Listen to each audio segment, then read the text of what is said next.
Turma, então esse é o Cyclosizer, né, o equipamento que a gente usa para poder fazer análise granulométrica de partículas abaixo de 37 micrômetros.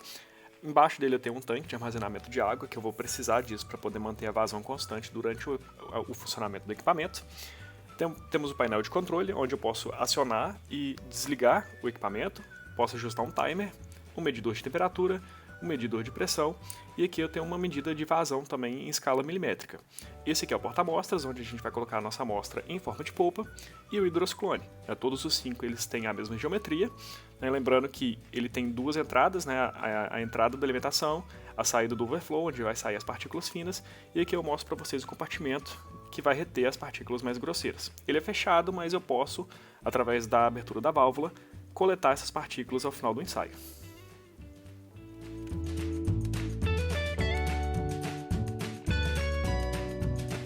E turma, aqui eu mostro em detalhes a variação da dimensão do diâmetro da alimentação de cada hidrociclone, começando aí na alimentação do primeiro hidrociclone com uma tubulação de diâmetro maior, e aí ela vai progressivamente diminuindo. Lembrando que essa diminuição do diâmetro é responsável pelo aumento da velocidade de rotação do fluido dentro do hidrociclone, que é isso que vai controlar a separação em diferentes tamanhos de partícula.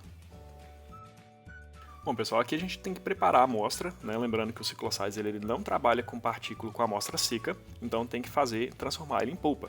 Então, para isso, eu vou pesar mais ou menos 30 gramas de material e vou adicionar um pouquinho de água. A gente agita bastante para poder individualizar as partículas, Não é interessante que a gente alimente o equipamento com partículas aglomeradas, então a gente vai adicionar água, mexer bastante, garantir que todas elas estejam soltas e depois a gente vai alimentar o nosso porta-amostra.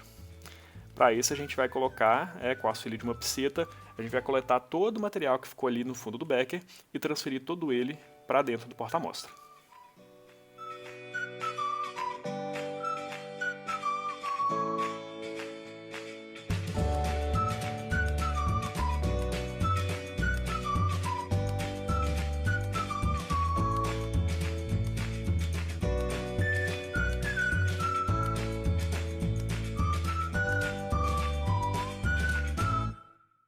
Após garantir que todas as partículas foram removidas de dentro do becker para o porta-amostra, a gente então vai completar o nível com água. Não é interessante que a gente deixe ar dentro do porta-amostras.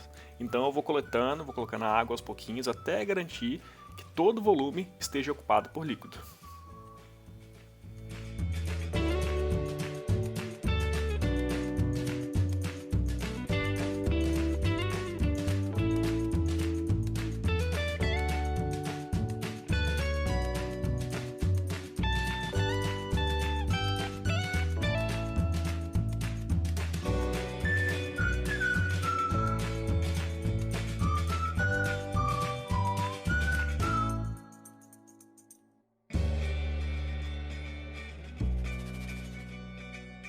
Turma, então, antes de eu iniciar o ensaio, é importante a gente deixar tudo preparado para a gente trabalhar com o material que a gente coletar de dentro deles. A gente vai coletar uma alíquota para cada hidrociclone, então a gente vai coletar 5 massas. Então eu vou precisar de 5 provetas, nomeadas de acordo com o número do hidrociclone, e 5 papéis filtros associados com os funis, para a gente poder fazer a filtração e que a gente está interessado realmente só no material sólido. É importante a gente pesar a massa do filtro para a gente deixar anotado e descontar o peso depois, porque eu vou colocar a polpa nesse filtro, ele vai reter as partículas sólidas e eu vou levar o conjunto para a estufa. Depois disso eu vou pesar o conjunto papel filtro mais a amostra e aí, descontando o peso do filtro, eu vou ter a massa só da minha amostra que eu coletei. Turma, uma vez que eu coloquei já a minha amostra no meu porta-amostras e voltei ela para o lugar, a gente pode dar início ao ensaio. Para isso, com a válvula fechada do porta-amostras, eu vou ligar o equipamento, vou encher ele todo com água, porque ele precisa estar completamente cheio. Todos os 5 hidrociclones precisam estar completamente cheios de água. E no começo da operação, a gente verifica que existe uma coluna de ar dentro de cada hidrociclone. É importante a gente fazer a remoção desse ar que ficou retido antes de abrir o porta-amostras, porque senão a nossa classificação vai ser feita da forma errada. Para isso, um por um, a gente vai abrir as válvulas superiores de cada hidrociclone para poder remover um pouco de água e aí remover esse excesso de ar que tem dentro de cada hidrociclone. A gente só vai abrir o porta-amostra quando todo o ar sair de todos os 5 hidrociclones.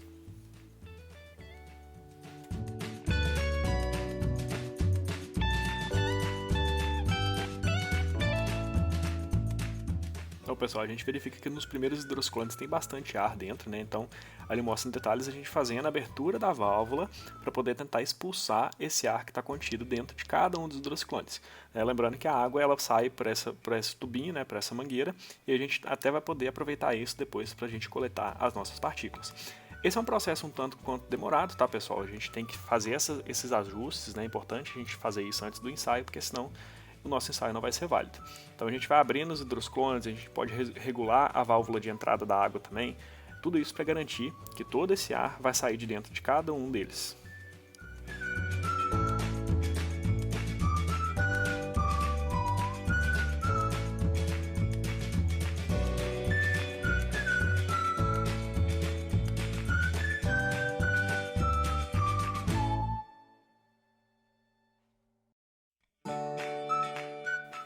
E aqui, pessoal, como o equipamento já está ligado e está passando muita água através dele, é importante a gente sempre estar verificando o nível de água na caixa de armazenamento. Se esse nível baixar demais, a gente pode danificar a bomba com isso. Então é sempre importante a gente fazer essa verificação.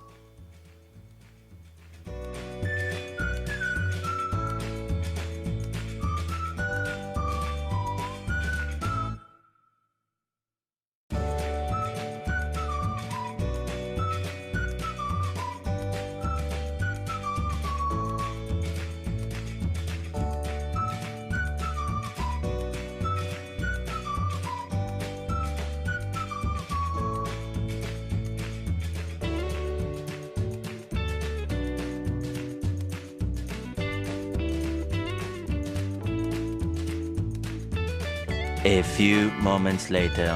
Turma, então, uma vez que a gente removeu todo o ar de todos os 5 hidroscones, a gente pode dar início ao ensaio.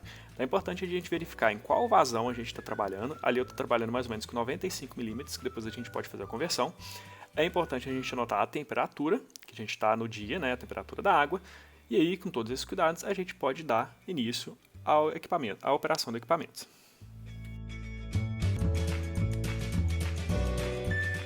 Turma, então para dar início ao ensaio a gente vai abrir a válvula do porta-amostra. É importante que o porta-amostras esteja com a parte de vidro voltada em direção ao operador, né, que isso a gente garante que ele esteja travado no lugar. Então a gente abre a válvula, é importante a gente não abrir a válvula toda de uma vez, porque senão todo o material vai sair de uma vez e aí a classificação também não vai acontecer da forma adequada. Então a gente abre um pouquinho a válvula e espera ela sair dali lentamente. Então a gente pode ver que as primeiras partículas já estão rotacionando no primeiro hidrosclone, a gente vê que a água está bastante turva ainda, então existe bastante partículas neles, e aí todas elas já seguiram para os próximos hidrosclones. A classificação já está ocorrendo em cada um deles.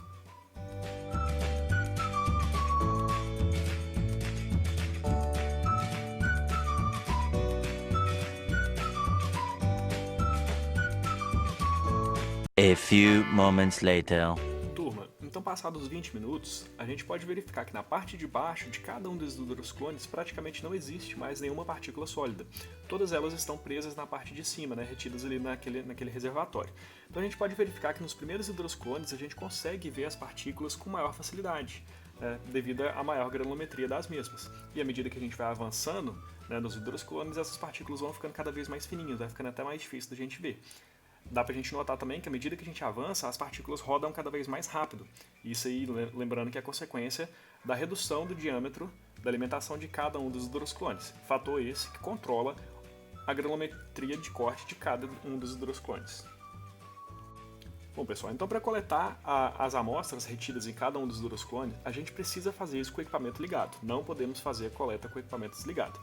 A ordem também é importante, eu sempre vou começar a coleta do último hidrosclone, eu nunca vou começar do primeiro. Se eu abro a válvula do primeiro hidrosclone, eu posso afetar a vazão dos próximos, e aí isso vai afetar a granulometria de corte de cada um deles. Então isso tem que ser respeitado, tá, pessoal? Sempre comece a coleta do último hidrosclone, fecha a válvula dele, parte para o quarto, fecha a válvula, depois para o terceiro. O primeiro hidrosclone deve ser o último a ser coletado. Isso é de grande importância no ensaio, tá bom, pessoal?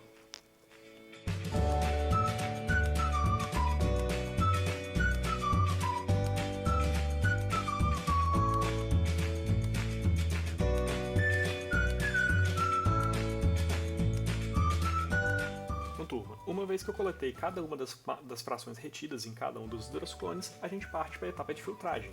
Com o auxílio de um papel filtro, um funil e uma proveta, eu vou fazer a filtragem de cada uma dessas alíquotas. Ao final desse processo, eu vou coletar os papéis filtros com minha massa retida, vou secar ela em estufa e depois que estiver seco, eu vou pesar cada uma delas. Lembrando que a gente precisa descontar a massa do papel filtro em cada uma dessas frações que a gente pesou. Dessa forma, a gente vai garantir que essa diferença seja a massa retida em cada um dos hidroclones.